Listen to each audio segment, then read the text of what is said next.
इस महीने में 3 प्रोपगंडे हैं।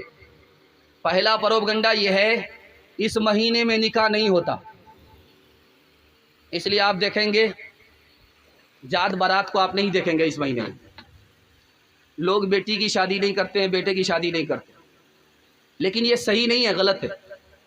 मैं आपको 4 शादी इस महीने में दिखाने के लिए जा रहा हूँ कि उससे बढ़ करके दुनिया में कोई शादी है ही नहीं। अल्लाह के रसूल ने हज़रत सफ़िया रज़ी अल्लाह अन्हा से जो निकाह किया, मुहर्रम का महीना था। अब बताइए, आखिरी नबी निकाह कर रहे हैं, मुहर्रम का महीना है। लोग कह रहे हैं कि मुहर्रम के महीना में निकाह ही नहीं होता। नबी का निकाह मुहर्रम के महीने में हो रहा है और हम कहते हैं कि नबी निकाह होता ही नहीं है। दूसरा निकाह दिखाने के लिए जा रहा हूँ। फातिमा का निकाह अली से मुहर्रम के महीने में हो रहा है। अब बताइए, चहीती बेटी, आखिरी बेटी, चहीता दामाद हज़रत अली और फातिमा, उनका निकाह मुहर्रम के महीने में हो रहा है। 2 निकाह अल्लाह ने आसमान पर किए।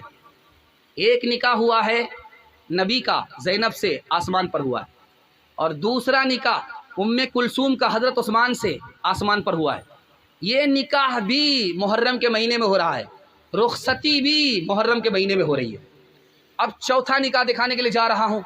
करबला के मैदान में हज़रत हुसैन ने सैयदना कासिम का जो निकाह किया है वो भी मुहर्रम में किया है, और आशूरा के दिन किया है, और मुहर्रम के महीने में किया है। अब बताइए, ये प्रोपगंडा गलत है कि मुहर्रम के महीने में निकाह नहीं होता। मुहर्रम के महीने में निकाह होता है, और निकाह नबी ने किया है, अपनी बेटी का निकाह किया है, हज़रत उस्मान का निकाह हुआ है, इमाम हुसैन ने किया है। इसलिए इस गलतफहमी को दूर करके हम अपनी बच्ची का निकाह मुहर्रम में करेंगे इंशाअल्लाह। दूसरा प्रोपगंडा इस महीने में क्या होता है कि ये जुलूस का दिन है और ये मातम का महीना है। ध्यान से इसको सुनिएगा।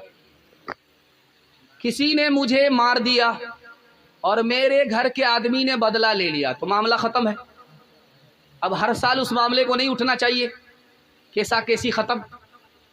लेकिन देखिए, दिखाने के लिए जा रहा हूँ, हज़रत हुसैन को जितने लोगों ने मिलकर के शहीद किया उन सब को मार दिया गया, काट दिया गया। और मारने वाला कौन था? मुख्तार सख्ती था। और 5 साल के अंदर ही हज़रत हुसैन को कत्ल करने वाले को चुन चुन करके मार दिया गया, एक भी नहीं बचा। जानते हैं, एक एक दिन में 248 आदमी को मारा जाता था। इसलिए मारा जाता था कि ये भी हज़रत हुसैन से लड़ने के लिए आया था। एक दिन में 248 आदमी को मारा गया। और शमर, जिसने हज़रत हुसैन का सर तन से जुदा किया था, उसको मार करके कुत्ते के आगे उसकी बोटियां रख दी गई। और उबैदुल्लाह बिन ज़ियाद, जिसने यजीद के हुक्म पर हज़रत हुसैन को घेर करके पानी बंद किया था, उसको किस तरह मारा गया आप सुन करके हैरत आपको होगी।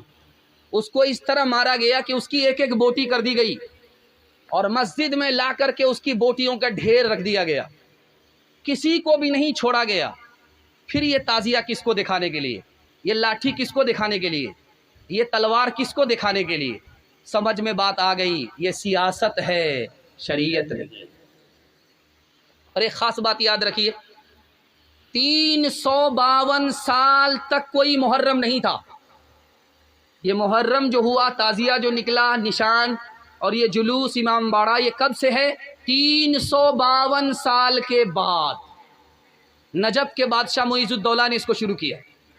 और हिंदुस्तान में कैसे आया आपको सुनकर के हैरत होगी। 880 हिजरी में, नबूवत की हिजरत के 880 साल के बाद हिंदुस्तान में शुरू हुआ। 880 साल के बाद हिंदुस्तान में कैसे शुरू हुआ ये आपको सुनकर के हैरत होगी।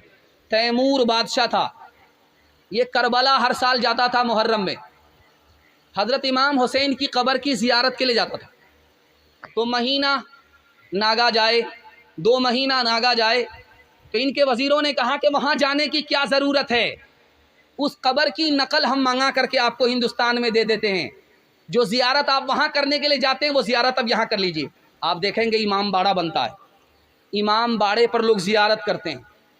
इमाम हुसैन की कब्र कहाँ है? करबला में। लेकिन हम ज़ियारत कहाँ कर रहे हैं? हिंदुस्तान में इमाम बाड़ा बन रहा है। इमाम बड़ा बनाया किसने? तैमूर लंग ने 880 साल के बाद। ये बादशाह की सुन्नत है, नबी की सुन्नत नहीं है, सहाबा की सुन्नत नहीं है, उलमा का तरीका नहीं है।